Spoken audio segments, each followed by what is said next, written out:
Welcome to Business Talk here on Business Tech, and it's time to talk about gas. And there's no hot air about this next business. Renergen and its Virginia gas project in the Free State has begun operating and transitioning the company now officially from an explorer to a producer of liquid hydrocarbons. It commenced operations and really now becomes the first commercial LNG, liquefied natural gas plant, with helium production to follow as the project ramps up. And it's a remarkable story and milestone so far. Joined by He-Man himself, Stefano Marani, CEO of Renergen. Steph, thanks to Renergen, we actually beat Mozambique to producing commercial LNG. You actually beat Rovuma. Well done. Thank you. It's like I keep on saying, it's the 10-year overnight success. But we got there in the end, and yes, we produced LNG before Rovuma did. No, very cool. 10-year overnight success. What inspired you, an investment banker, to get into the natural gas business? Sure. I think, I did my undergrad as an actuary, and then being a banker first in New York and then in London, everything is basically just a cash flow stream. So when we saw this asset, we literally saw the four holes in the ground. We figured that having the only production right for petroleum in South Africa was of value in and of itself, regardless of whether there was gas in there or not.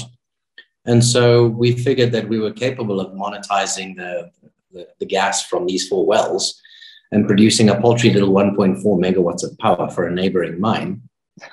And if you just do a DCF on cash flows, it was a positive NPV with contingencies factored in. So we decided to go for it. When we saw the helium results come in from the tests, that just changed the game. Then it went from a pastime to becoming a very, very full-time operation. And the helium results from the test, there's a fascinating story about that, isn't there? Because the previous owner didn't quite know how much helium was down there in those wells, did he?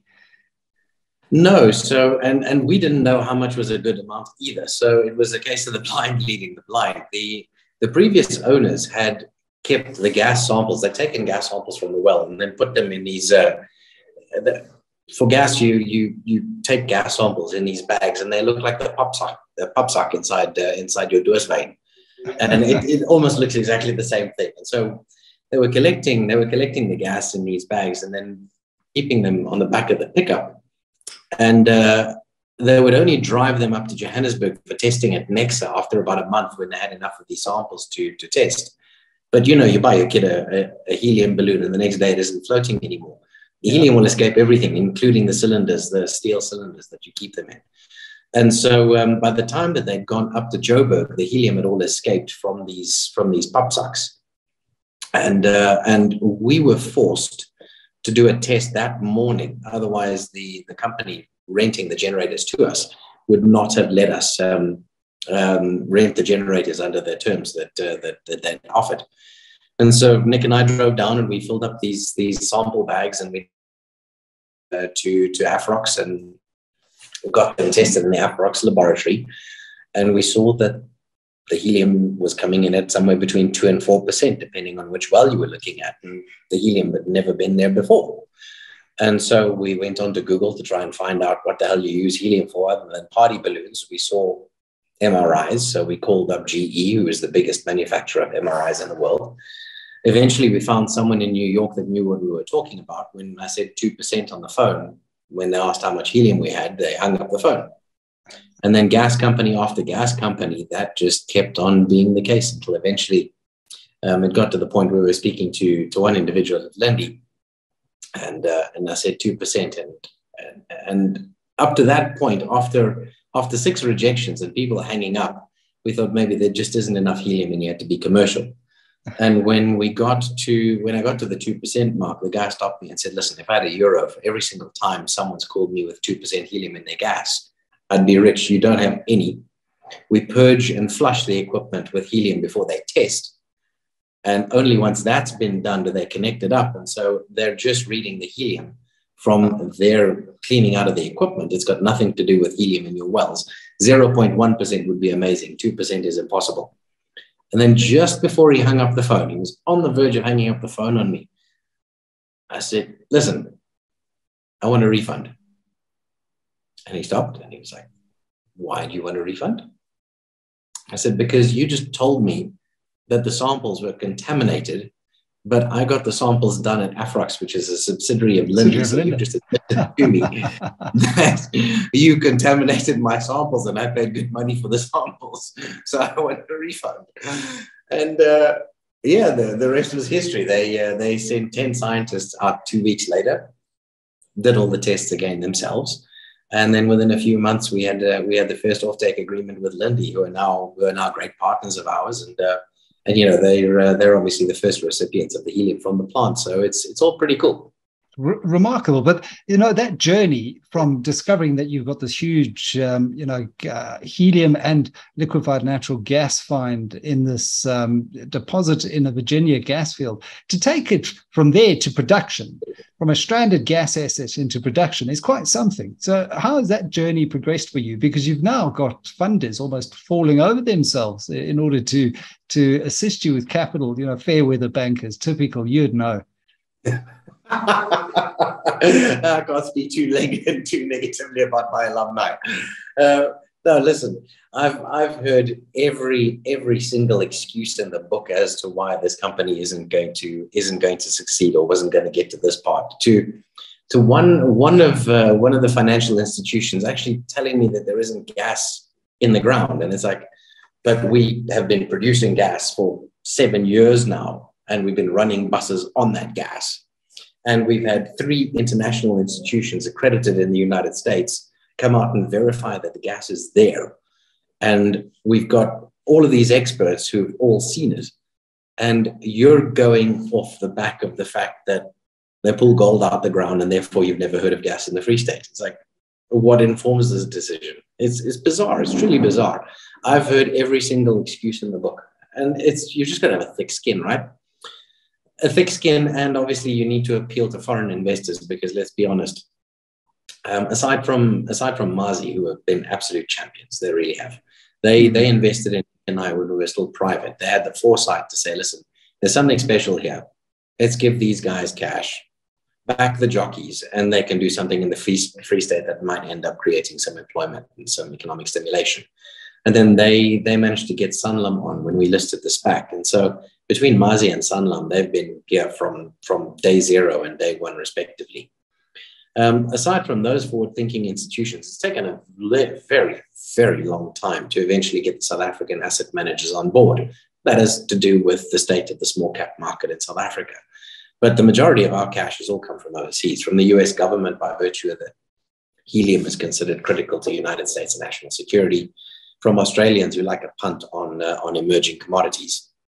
And when we were doing the listing back in 2019, the common theme with all of the investors was that helium was basically lithium of 10 years ago. And there are many parallels between helium now and lithium 10 years ago. So it's been a long journey, but to any aspiring wannabe junior mining startups in South Africa, do yourself a favor, save yourself the 7 years of pain that we went through. Don't ask for money in this country. It really shines an extremely unfavorable light on our local capital markets, not having the foresight, the ability to back a team with vision, and to also go and do their own due diligence and their own research. Because, like you say, you've managed to get some pretty heavyweight foreign investors to back you, and you're now at this point where you are producing gas. And so let's just talk about the benefits of natural gas, and we're having this in this broader context of COP27. Everyone talking about the energy transition.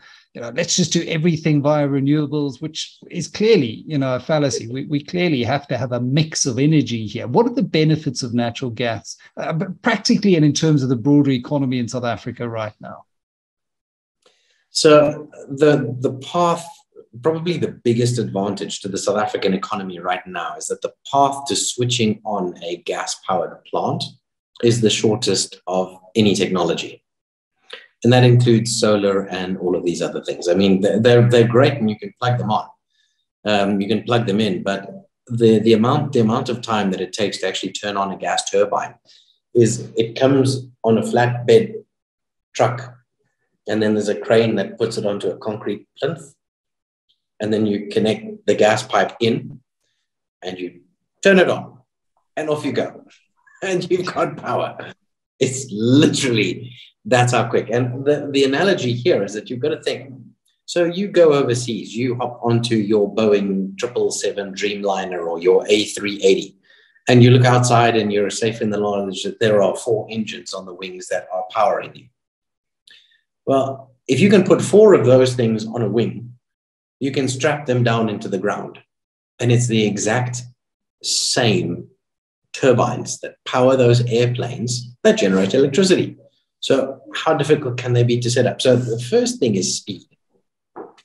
But then the next major advantage is that if you have indigenous gas, and this is the key, it's got to be indigenous gas, you can actually price it in a domestic currency as opposed to importing it.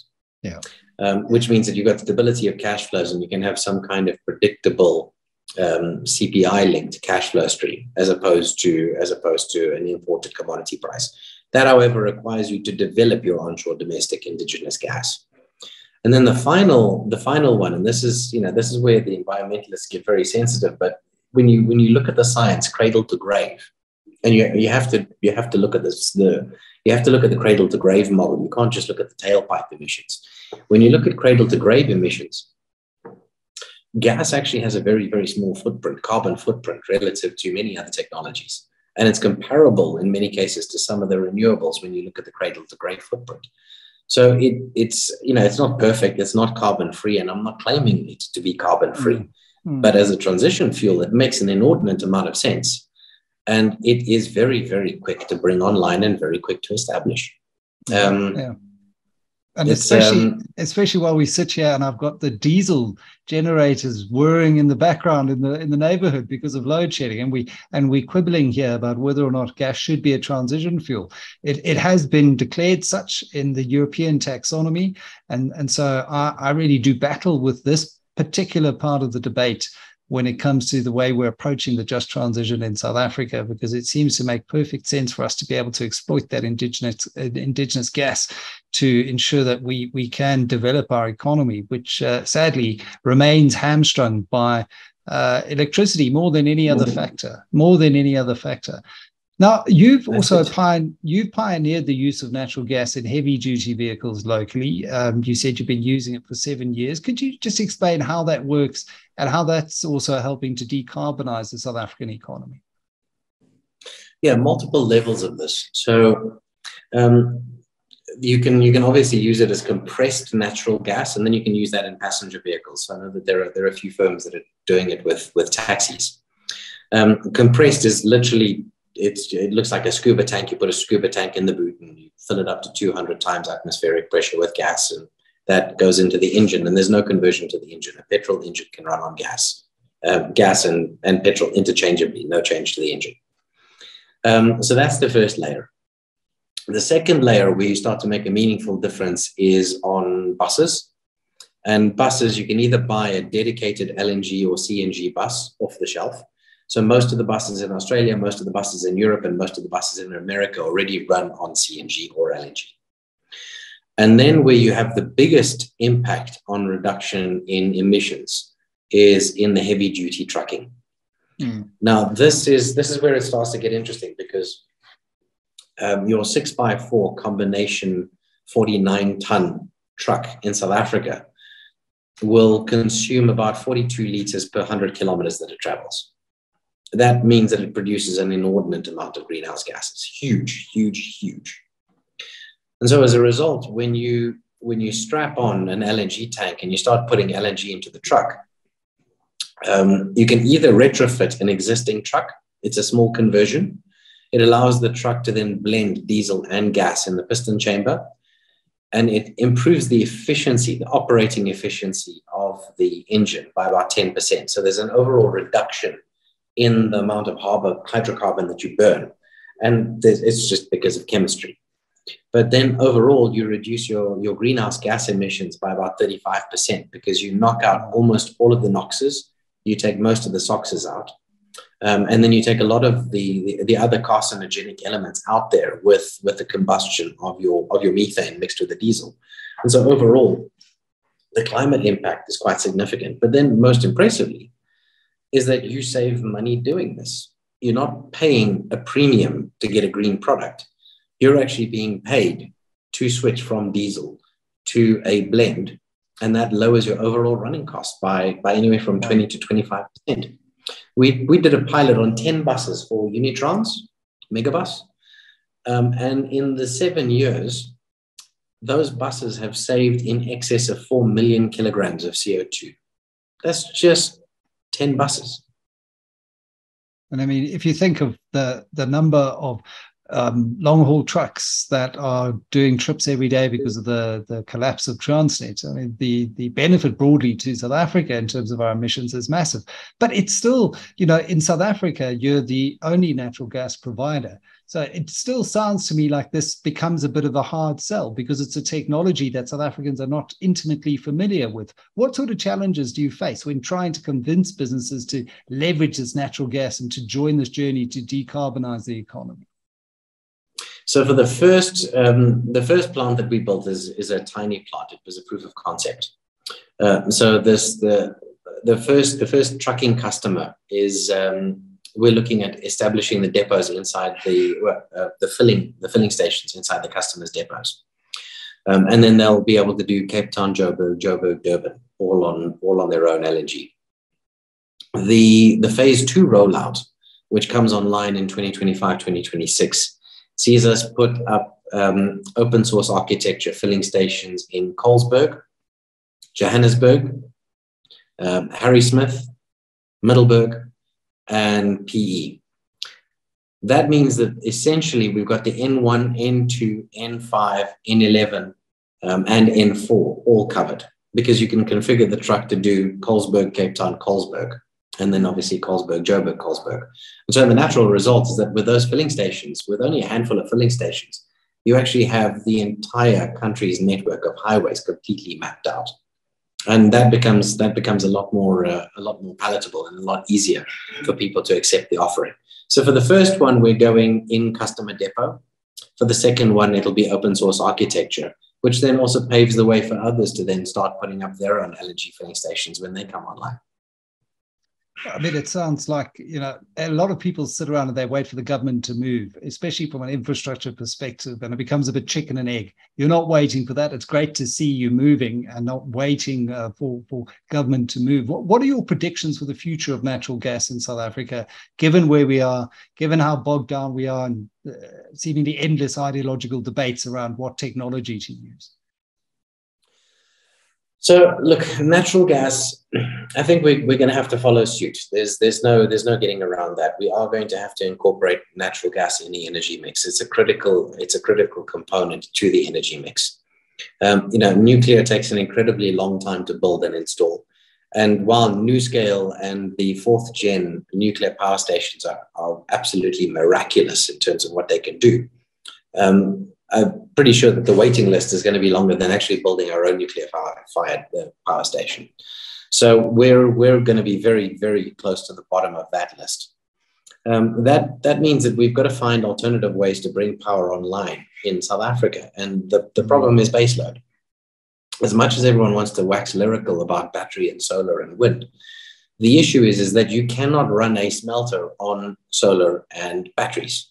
It does not work. It does not work. And you can ask any electrical engineer, and they will tell you that it does not work, because the drawdown in load demand, batteries cannot decharge fast enough when you're turning the things on. So it's never going to work. You need base load. And without base load, you're just never going to get there. So gas is going to become important. The trickier part is, what does the transition look like from where we are at the moment to bringing enough gas online for it to be viable? And that path is a little bit murkier. We've got challenges upstream. The new MPRDA has not yet been approved. A lot of the upstream explorers, they've only started to do any real kind of exploring now, with obviously Azania starting to drill Azania. Brilpada and Padafisi, yeah, they drilled and they've struck, but those are such challenging waters to try and extract gas from. It's very, very difficult to try and get that gas onshore. And then even if you get past all of that, there are some other local onshore plays. There's Connecticut. There's a couple of other onshore plays, but they don't have production rights yet. And production rights need environmental rights. And if you're going to go through the process of your environmental right, you do still have to go through all of the motions of your public participations.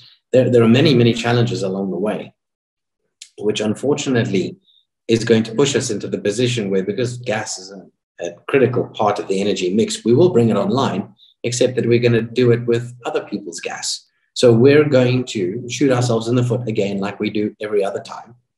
And we're going to pay off someone else's debt and someone else's equity returns to import gas from somewhere else, weaken our own balance of payments so that we can bring gas online because we were just too narrow-minded to use our own naturally endowed resources. Well, that is, it's certainly a very sober, very pessimistic outlook. Is there no way we could turn away from this, move towards a gas utilization master plan, a GUMP finally, and start clear away some of the roadblocks? There certainly seems to be a lot of favor inside the DMRE for that approach. Are you hopeful, Stefano? Look, we've got some excellent people at the regulators. PASA is an amazing regulator. DMRE has also really gotten up to speed with gas, and they're very favorable. We continue to have excellent meetings with them. But while the intentions are there, the stuff still takes time. It still takes time. I mean, we had a production right. We had a fully functioning production right in 2012. We only produced first LNG in 2022. Yeah. No one else has a production right yet. So the timelines aren't going to magically just somehow halve. And that is the reality. Yeah. Steph, I'm afraid. Yeah, that's where we're going to have to leave it, I'm afraid. Stefano Marani, CEO of Renergen, a remarkable journey and story so far, sharing his insights into the Renergen story and also, broadly speaking, the future for natural gas in South Africa here on Business Talk. Steph, thanks for your time. Thank you very much.